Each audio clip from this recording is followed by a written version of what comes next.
lutando por serviços públicos de qualidade, realiza hoje a agenda dos servidores públicos estaduais com os candidatos a governador do Espírito Santo. Mesmo em função da dificuldade do trânsito, em função do horário, daremos início à agenda programada para o dia de hoje.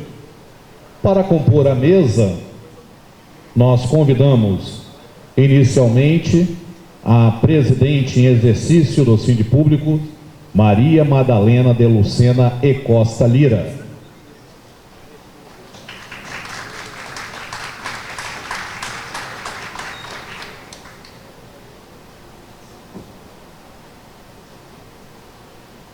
Convidamos ainda a diretora do Sindipúblico, diretora da Secretaria-Geral, Eleide Bragança.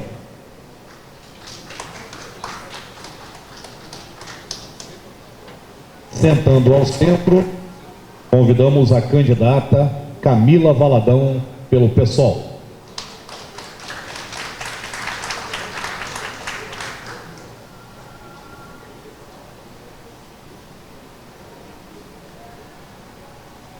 Neste momento, passo a palavra à presidente em exercício, Maria Madalena de Lucena e Costa Lira.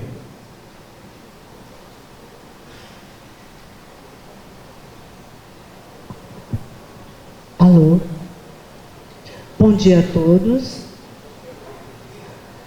É com grande satisfação que a diretoria do Sindipúblicos realiza essa agenda dos servidores com os candidatos a governador do Estado do Espírito Santo. E muito nos honra a presença de todos nesse evento, que foi construído com a participação das associações. Nosso objetivo é conhecer as propostas dos 5 candidatos ao cargo de governador do nosso Estado.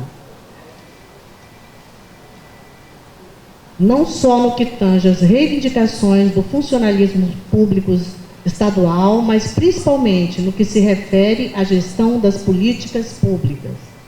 O Sindipúblicos tem como bandeira histórica a defesa de serviços públicos de qualidade, razão da nossa existência enquanto trabalhadores públicos e cidadãos desse Estado.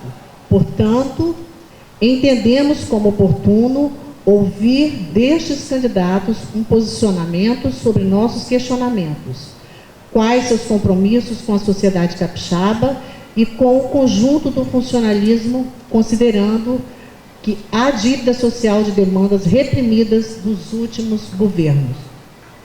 Nossa expectativa é sensibilizar o futuro governador ou governadora no sentido de que sejam reformuladas as dinâmicas aplicadas nas relações com as representações sindicais e demais segmentos organizados da sociedade. Até então, se constata que as negociações com o Poder Executivo, com raras exceções, não têm obtido êxito devido à intransigência e falta de habilidade dos gestores. Esperamos que este encontro possa balizar um momento inovador nas relações entre o Estado e os servidores públicos, vislumbrando maior participação, democracia, respeito aos direitos e valorização profissional. E desde já continuaremos mobilizados para cobrar os compromissos assumidos pelos candidatos. Um bom evento para todos, e passo agora a palavra ao nosso cerimonialista, o senhor Leonardo Lares. Obrigado, presidente. A partir deste momento, nós vamos à explicação da dinâmica deste evento. O tempo de participação de cada candidato será de 1 hora e 30 minutos, entre apresentação, perguntas e respostas, assim compreendidas. A apresentação do candidato e seu programa de governo terá 6 minutos. Teremos a divisão de 3 blocos. O primeiro bloco, com os temas de interesse geral da base de representação dos sindipúblicos, com tempo estimado em 27 minutos. Durante o primeiro bloco, As perguntas serão ligadas aos temas gestão das políticas públicas, pilar das relações sindicais e valorização dos servidores públicos. Neste bloco, cada pergunta terá no máximo 2 minutos e o candidato terá 5 minutos para respondê-las, excluindo perguntas de ataque pessoal. No segundo bloco, teremos perguntas da plateia. Os interessados deverão escrever as perguntas e entregá-las à coordenação do evento. Neste bloco serão no máximo 10 perguntas por escrito. E o tempo estimado do segundo bloco é de 40 minutos. Durante este bloco, as perguntas deverão ter no máximo 1 minuto e o candidato terá 3 minutos para as respostas. No terceiro bloco, será realizada a leitura e entrega da pauta de reivindicações unificadas da categoria da base dos sindipúblicos, com o tempo estimado em 5 minutos. E o candidato terá mais 5 minutos para as considerações finais. Para melhor aproveitamento do evento, recomendamos que os celulares estejam desligados ou no modo silencioso, que os apoiadores dos candidatos evitem se manifestarem durante o evento utilizando palavras de ordem ou material de campanha dentro do recinto do encontro. Convidamos agora, então, a candidata Camila Valadão, pelo PSOL, para a sua apresentação. Bom dia a todos e todas. Primeiro, parabenizar o sindicato pela realização do evento, dizer que é uma alegria estar aqui com os sindipúblicos debatendo os rumos do funcionalismo público no Espírito Santo.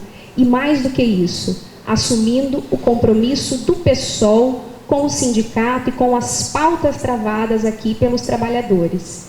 Queria dizer primeiro que eu tenho um limite de tempo, tentei negociar um pouco com a comissão a minha troca de horário, mas não consegui.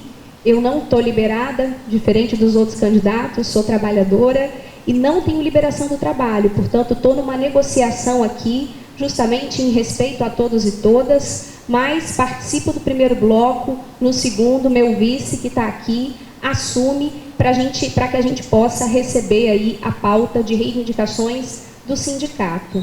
Falar um pouquinho da nossa construção, né, enquanto programa, entendendo o programa mais do que um conjunto de propostas. Na nossa concepção, programa significa concepção de mundo, significa propostas a partir de um norte estratégico. Desse ponto de vista, o programa defendido pelo PSOL nessas eleições e em todas as outras é muito distinto do programa das outras candidaturas. É distinto porque tem uma concepção diferente de Estado, é distinto porque entende que o Estado ele deve estar a serviço do povo, a serviço da vida e não a serviço do lucro. Isso é importante porque é essa concepção que norteia as políticas econômicas e as políticas sociais. É essa concepção que faz com que o Estado do Espírito Santo tenha hoje 42,6% de servidores em designação temporária ou em cargo comissionado. E esse dado é um dado do próprio sindicato. Cuidado esse que o nosso partido teve de, ao elaborar o seu programa de governo, não comprar um programa de governo pronto, construir em diálogo com os diferentes setores. Portanto, está lá no nosso programa, por exemplo, um eixo específico no que diz respeito ao serviço público no Espírito Santo. Eixo esse que foi construído a partir das pautas e demandas dessa categoria. Tivemos o cuidado, por exemplo, de acompanhar as notícias do site do sindicato, de ver os diferentes boletins informativos, os diferentes jornais, para poder captar aquilo que é demanda. Além de dialogar com servidores públicos, pessoas que também estão aqui, que contribuíram nesse processo de construção do programa de governo. O nosso programa de governo, ele é estruturado a partir de 3 eixos básicos. O primeiro é o que nós chamamos do poder ao povo. Retomamos dentro desse eixo a discussão da radicalização da democracia, a importância da ampliação dos espaços de participação e, sobretudo, contrário a todas as formas de criminalização, repressão e tentativa, sobretudo, de criminalização de greve, coisa que os 8 anos de Paulo Hartung fizeram e que os 4 anos de Casa Grande fizeram. Prova disso foi a última greve dessa categoria aqui, em que, ao invés do diálogo, o governo procura sempre a justiça como forma de dialogar. O segundo eixo é o que nós estamos chamando do Estado a serviço do povo. A serviço de quem que esse Estado precisa estar. E, na nossa concepção, precisa estar a serviço da população. Portanto, a gente propõe um redirecionamento da política econômica do Estado hoje, sobretudo a política de incentivo. Um desenvolvimento que deve respeitar o meio ambiente. Portanto, o meio ambiente tem que ser prioridade, e aí a gente toca como algo muito central a questão dos licenciamentos ambientais, a necessidade de estruturação dos órgãos de fiscalização, coisa que a gente sabe que pouco avança nos governos anteriores.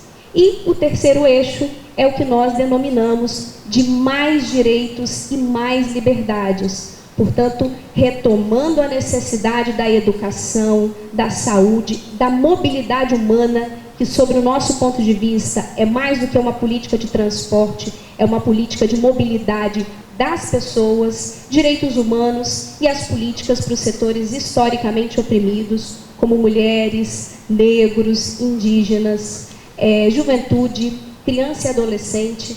O nosso programa, ele não está encerrado. A gente gosta de dizer que ele é um programa movimento.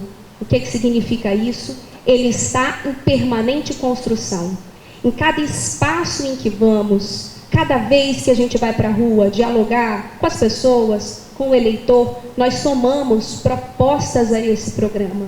Portanto, esse espaço de hoje certamente contribui para somar as contribuições a esse programa de governo nosso, que é um programa movimento, que cumpre, do nosso ponto de vista, um papel de dialogar com os diferentes setores, de colocar temas para o debate na sociedade, temas esses que as outras candidaturas não têm condições de colocar porque tem rabo preso.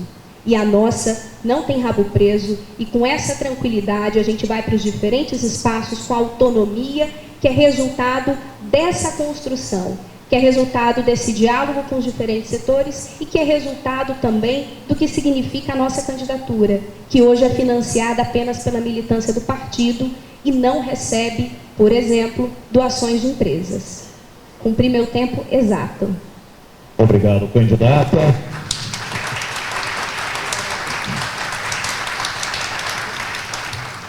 Após a apresentação da candidata, iniciamos o primeiro bloco de perguntas com o tema Gestão das Políticas Públicas.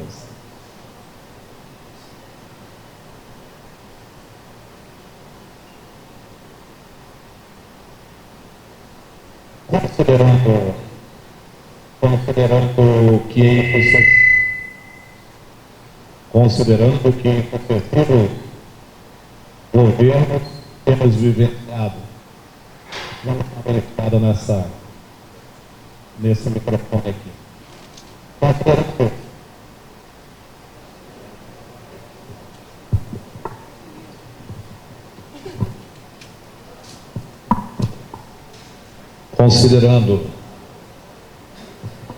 Considerando que em sucessivos governos temos vivenciado a precarização na gestão dos serviços públicos, destacando as áreas de assistência técnica, pesquisa, extensão rural, abastecimento, produção e defesa agropecuária, meio ambiente, segurança pública, sistema prisional, socioeducação, mobilidade urbana, segurança no trânsito e infraestrutura.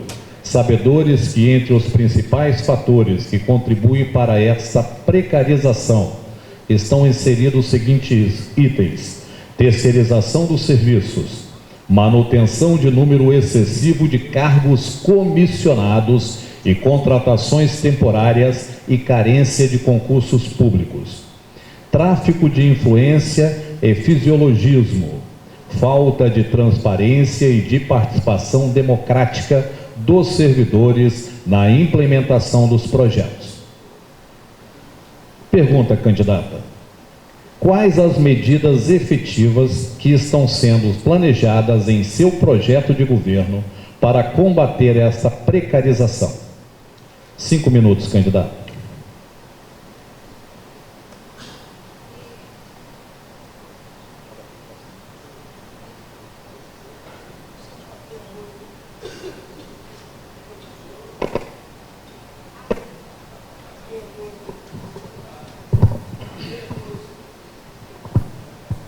Oi, agora foi. Bom, como eu havia mencionado no primeiro eixo, no primeiro bloco, um dos eixos do programa é justamente a questão do serviço público no Estado. Né? Nós já temos hoje um mapeamento do quantitativo de cargos comissionados, do quantitativo de funcionários em designação temporária e quais as áreas estão concentradas. Né? Tivemos esse cuidado de pegar, inclusive, essas informações do próprio sindicato para poder incorporar.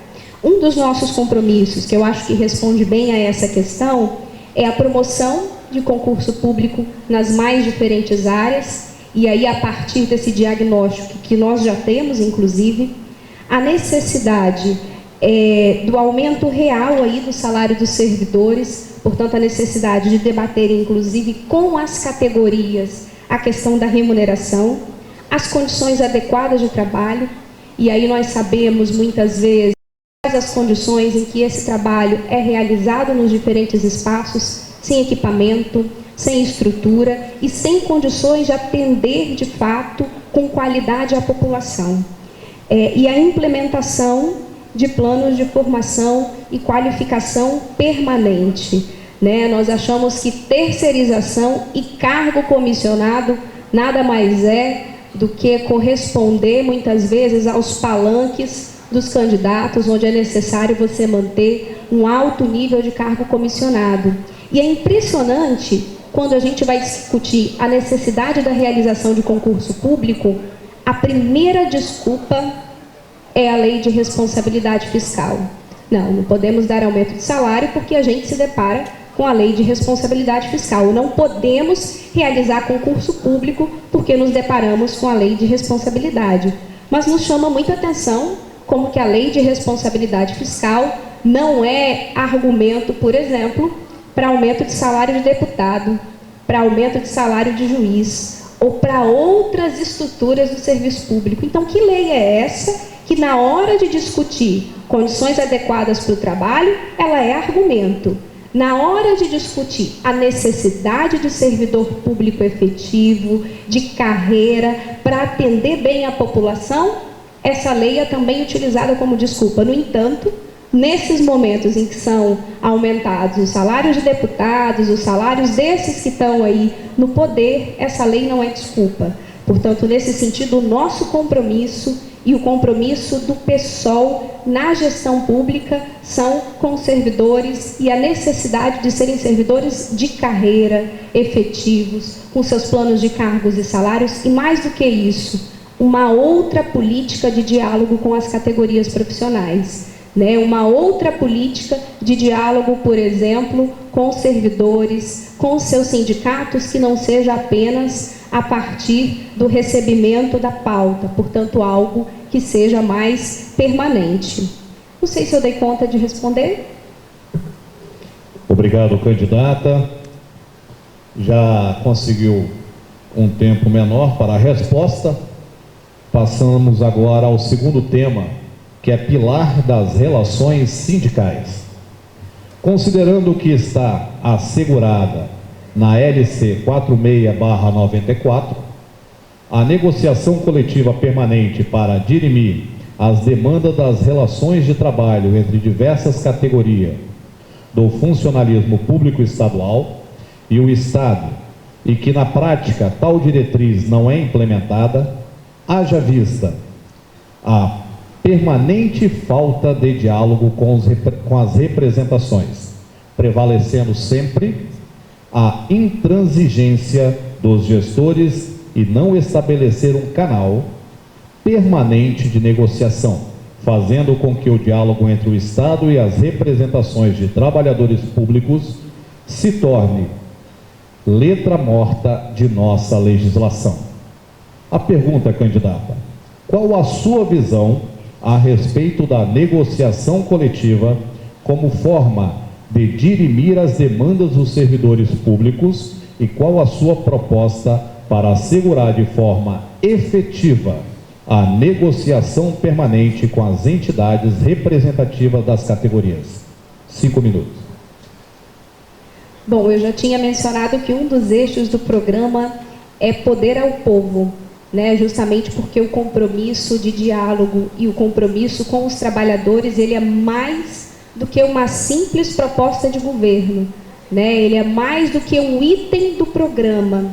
Ele se constitui, na verdade, uma prática que tem que ser concreta, portanto, mais do que simples propostas, né? Acho que quem viveu no estado do Espírito Santo nesses últimos 12 anos sabe bem a intransigência de ambos os governos que agora se apresentam em palanques distintos, como se fossem projetos distintos, mas que do nosso ponto de vista representam os mesmos interesses do ponto de vista da condução do Estado e os mesmos interesses do ponto de vista da gestão desse Estado. Portanto, Artung, que esteve durante 8 anos, elege Casa Grande e que agora se separam, interesses esses dos quais certamente não é porque a educação no Espírito Santo está precária e porque a educação tem um alto índice de servidores em designação temporária.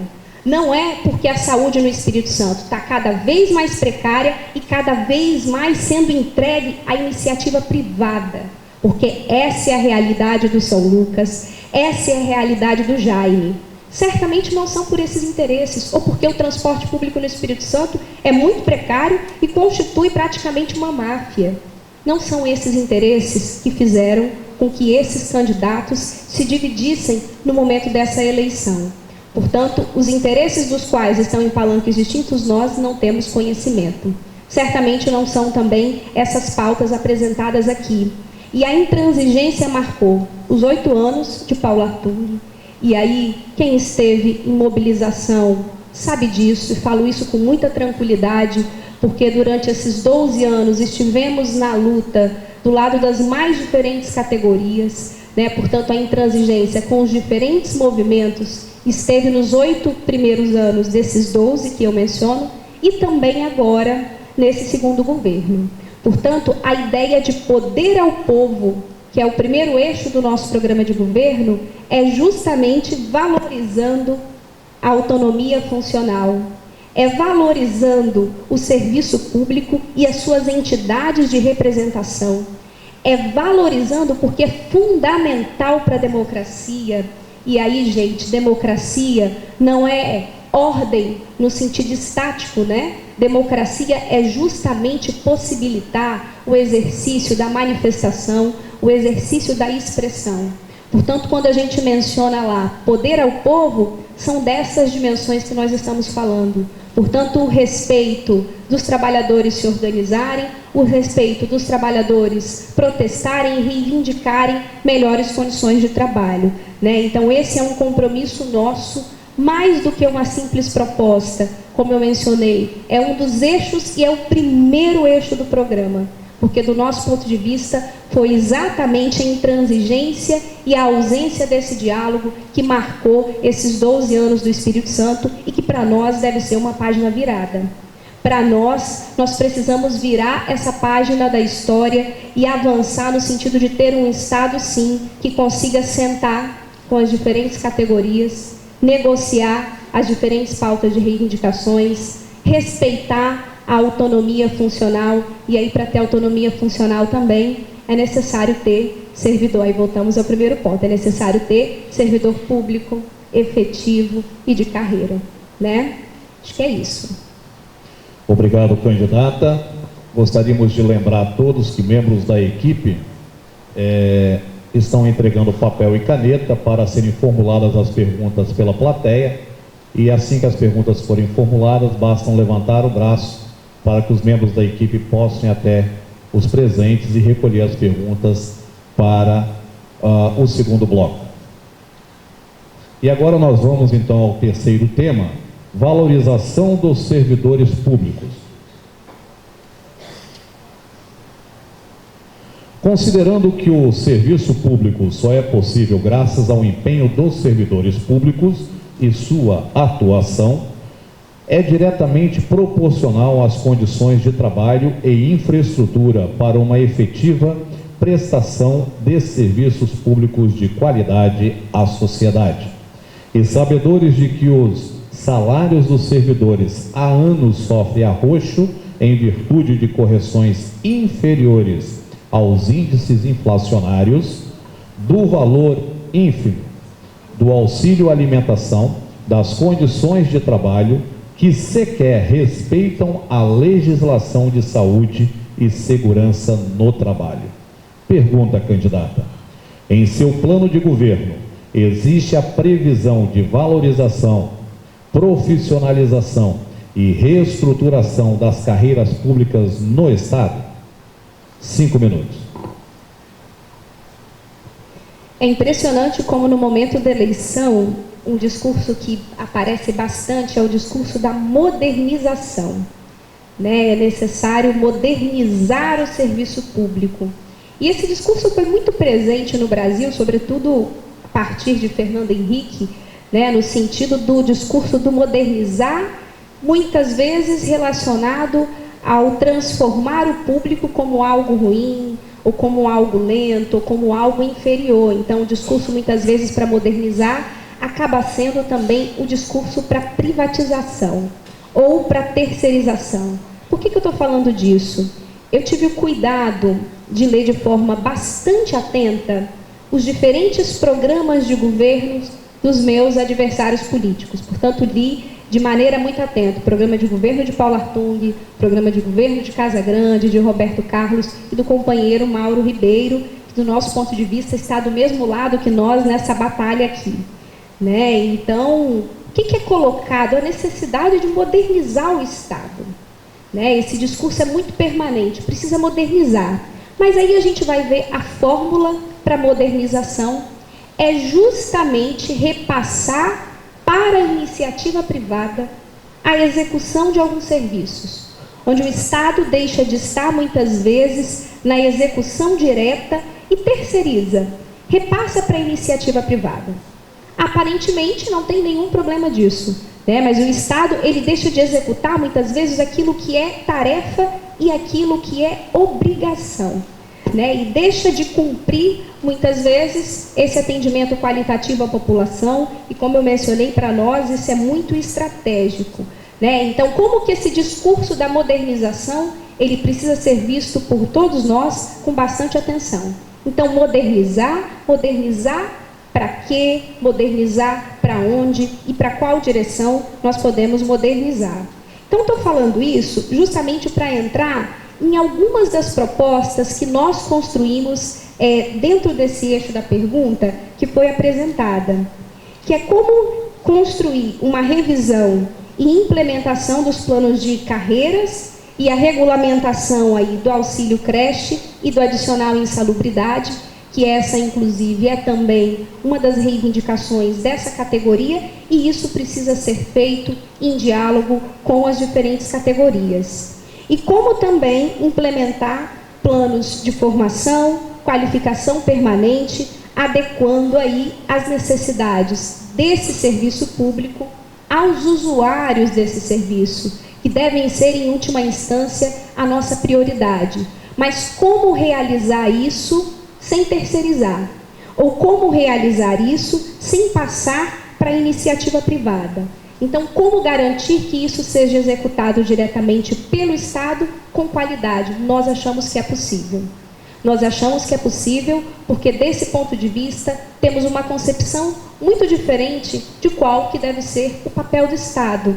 Na nossa concepção, como eu mencionei no início da apresentação, o Estado ele deve ter funções sociais, ele deve atender a população. E essa dimensão ela não deve ser reduzida. Então, nesse sentido, o nosso compromisso é sim, no diálogo permanente com os servidores, por meios aí de consultas, negociações com sindicatos, com as associações profissionais, justamente para a construção desse serviço público que atenda mais aos interesses dos trabalhadores. E esse movimento nós fizemos na educação, por exemplo, incorporando ao programa de governo aquilo que são as demandas, né, do sindicato de professores, na saúde, do sindicato da saúde. Então, essa preocupação de incorporar aí as demandas das diferentes categorias. Ok? Obrigado, candidata. Em relação à correção anual dos salários, qual o seu entendimento? 5 minutos. Precisa ser reajustado, né? E não apenas como aconteceu agora na greve dos servidores da educação, onde os servidores não estavam lutando nem por aumento de salário. Olha só a nossa situação. A luta dos trabalhadores era por correção, porque estava defasado, e nem isso foi atendido. Nem isso foi atendido com o argumento de que é momento eleitoral, com o argumento... Então, quer dizer, aumento, né, real, não. Os trabalhadores estavam lutando apenas pelo reajuste. Do nosso ponto de vista, além de rever os planos de cargos e salários, é necessário garantir o reajuste também para garantir as condições de vida. Condições de vida essa que dentro desse modo de desenvolvimento está cada vez mais cara.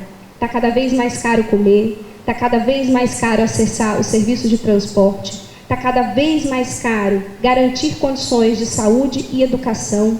Então, como não garantir aos servidores do Estado condições de sobrevivência? Como manter esses servidores abaixo dos índices de inflação?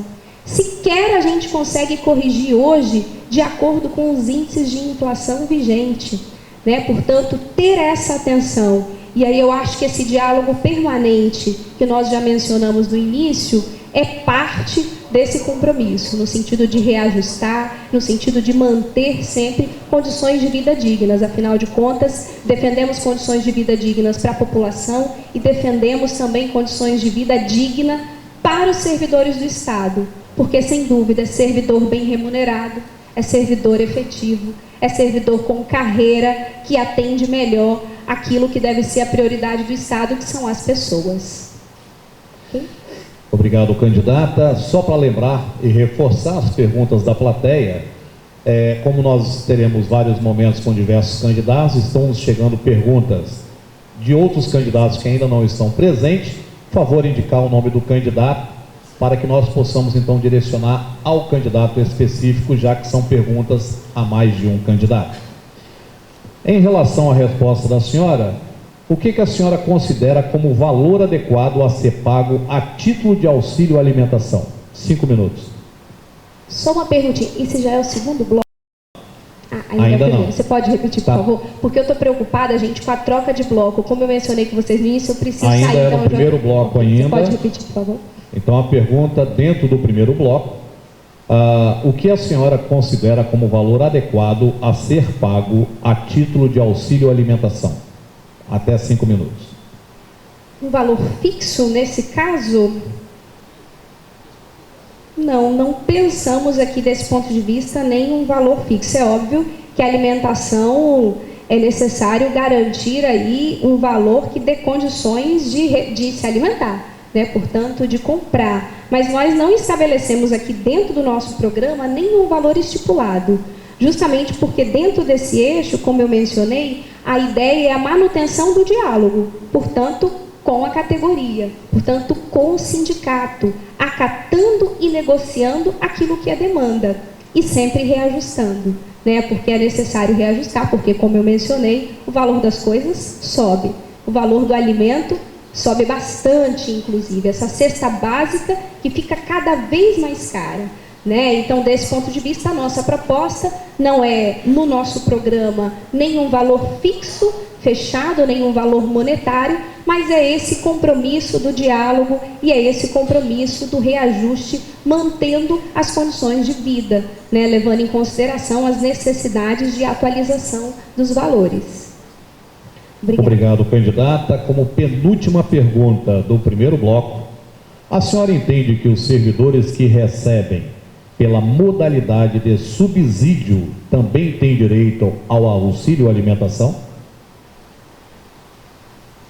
esse debate do subsídio é um grande e confuso debate no Espírito Santo, na medida em que alguns governos utilizam inclusive o subsídio como mecanismo de voto, né? Candidato tal porque pagou subsídio e é nele que eu vou votar.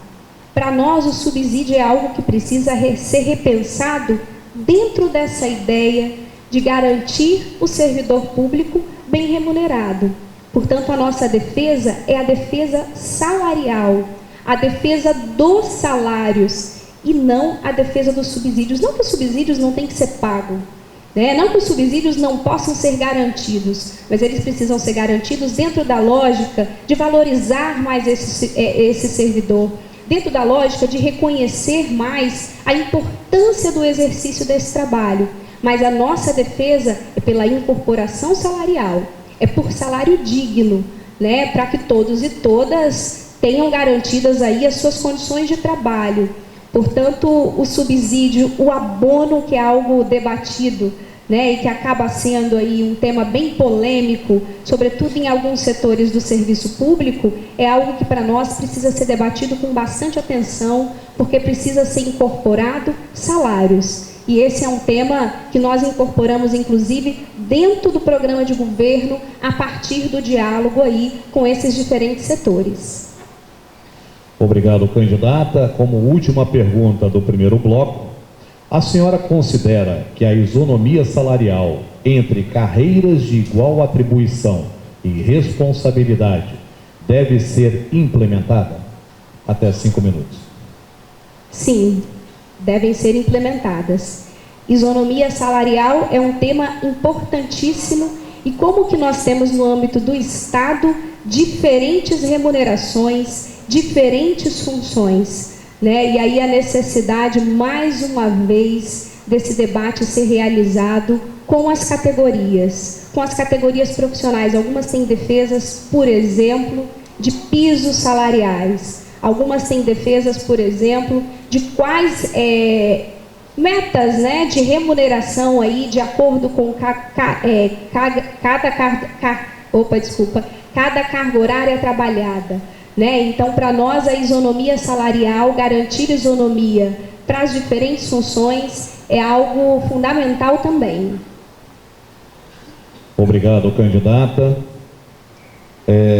Como foi mencionado, encerra-se então o primeiro bloco, onde nós passaremos então para o segundo bloco do evento com as perguntas da plateia. Posso só fazer uma justificativa, gente? Eu já tinha mencionado, preciso muito sair. Infelizmente, eu gostaria de ficar. Não foi possível fazer essa negociação para troca de horário, eu já tinha avisado isso, porque trabalho, né? E aí, como estou na iniciativa privada, não tive possibilidade de negociação lá no trabalho. Vou deixar o pepino com o meu vice, que soma aqui, mas que sem dúvida dá conta de responder o acúmulo do partido, a construção desse programa de governo, tá? E aí um pouco o que a gente